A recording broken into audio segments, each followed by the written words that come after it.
I'm too sexy for my love, too sexy for my love. Love's going to leave. They say clothes make the man. Well, in Fallout 4, they make the settlement. I watch a lot of settlement building videos, and I've learned a lot of tricks. But one thing I never hear anybody talk about is the fits. So let's fix that. Time to put on a wasteland fashion show. When I play Fallout 4, I think of my settlements as little model kits. A way to tell a story with a small diorama, a little scene. And I treat my settlers like the figures from a set. They're part of the decoration. They tell the story. I play around with this a lot. It's become a hobby. And it's helped me appreciate not just how much detail there is in the outfits in Fallout 4, or how many options there are, but also just how game designers use the quick visual language of clothing to tell the player a ton of information without using a single word. I'll give you an example. In Fallout 4, they want you to know that Diamond City is the urban center of the Commonwealth. So what's the first thing they hit you with when you get there? No, not a building or a shop. I mean before you even make it all the way inside. What do we see? Coats, suits, and uniforms. Bing, bang, boom. Immediately, we know this place is civilization. These people have more money and stability than we've seen anywhere else. They have some kind of hierarchy or government, and they have some kind of militia or police force backing it up. We just got here, and we already know that this place is on a different level from the dirt farms and the poor stragglers that we've met so far in the game. It's such a quick and easy trick that you might not even notice it. But we can use the same tools when we're dressing our settlers. Let's say I want to make a really ratty settlement. It's the pits. I'm thinking a small place in Jamaica Plain with just a pair of scavengers, practically stuck on the roof of the home out there. Whatever they were trying to do, it didn't work out. They're surrounded by ferals, and they're running out of supplies. The idea is that they barely have anything, right? So the more furniture and junk that I put into the settlement, the less I'm going to be hitting that concept.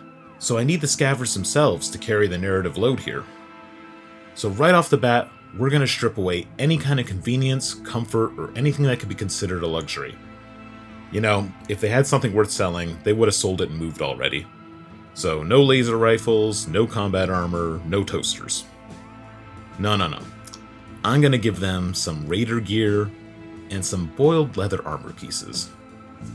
Now you might say, but Unky Nick, if these guys are so poor and desperate, why are we giving them upgraded armor? And to that I remind you, the boiled leather armored pieces look like complete shit. Yep, well the standard leather gear has this very pleasing classic brown color. When boiled, the pieces look like beaten gray lumps. Perfect for our miserable scavengers. Another armor mod I like is the studded leather shoulder pieces. They have these amazing screws and wing nuts sticking out of them, like a porcupine. They scream, "Don't touch me," and they look like something that someone made by hand, you know, one screw at a time. I'm thinking about our scaver up here, night after night, worried about the ghouls, taking the nails and the screws out of the walls and furniture to reinforce our armor. Oh yeah, I'm seeing the vision. That's something I want to take a moment to focus on. Armor mods. Most armor pieces have different appearances depending on the armor mod installed on it. Sometimes it's just a subtle change of tint, sometimes it's really noticeable. Sometimes, like those studded shoulder pieces, it's a dramatic difference. All the main armor sets, Raider, Leather, Metal, and Combat Armor, all do this to some degree. There's also several different tiers of armor, Standard, Sturdy, and Heavy versions. And all of these look wildly different from each other too. For example, the Standard Combat Armor chest piece looks like a small bulletproof vest. You know, you worry it's not covering enough. While the Heavy version is almost like a bomb disposal suit. You wonder how anyone moves in the thing. So we have 3 different versions of each set of armor with multiple upgrades for each piece. That's a lot of options. Once you start getting into it, it's fun to just think about what you can do, how many different combinations and characters you can make to really push your settlements to that next level, to make them feel real. Need a rustic looking cowpoke? The girded leather bits work for a farmer or a cowboy. Fantastic. Take the same bits and put them in studded or shadow though, and now you got a biker, a road warrior. The metal armor pieces can make a savage looking raider, you know, all sharp edges and rust. Or, with a few different mods, you can make the neighborhood White Knight, ready to make the world a better place. Get creative. Use a synth arm piece like it was a medical brace. Make a Martian invader. Make whatever you can think of. Mix and match your armor pieces, mods, and weights to tell exactly the story you want to tell with your settlers. Oh yeah, of course. Getting back to our scavengers, they need something to wear underneath all this armor. Something that's also going to get the point across that these people are barely hanging on. I've put our one scaver here in her Laundry Day Launchons. It's an outfit that says, I've literally got nothing else to wear. And for number 2, just a plain t-shirt and jeans. You know, I could go with tattered rags or a harness to show a little more skin if I want to make them look more vulnerable. You know, play up the horror. But the t-shirt reads as more hapless, you know? This is a regular guy and way over his head. And you can see I've used the gas mask here to hide our scaver's lovely face. This is such a shortcut. If you want to make a place look more unsettling and scary, the big bug eyes of the gas mask are a quick way to do it. It makes whoever's wearing it look unsettling, and it makes you ask an obvious question. Should I be wearing one too? It immediately makes an area seem more threatening, more dangerous. Gas masks, bandanas, goggles, and other face coverings are extremely useful tools. You can use them to instantly change the vibe of a settler. Easy shorthand. Not only can you use the different options to totally different effects, but they also serve the practical purpose of hiding overly familiar faces. I'm not sure how many total different settler faces there are, but if you spend any time building up your populations, you're gonna see some reruns. Either the Commonwealth has an abnormally high rate of twins, or the Institute's cloning more people than we thought. My solution? Just cover some of them up. Take them from a little too familiar to extremely different, and give the settlement a lot more personality in the process. And I have my tricks when it comes to headgear too. The slicker hat our scaver's wearing is one of several magic headpieces that you can combine with other face pieces like the gas masks. These include the pompadour wig, the wrapped cap, the green hood, the fisherman's cap, and funnily enough, the big old mascot head.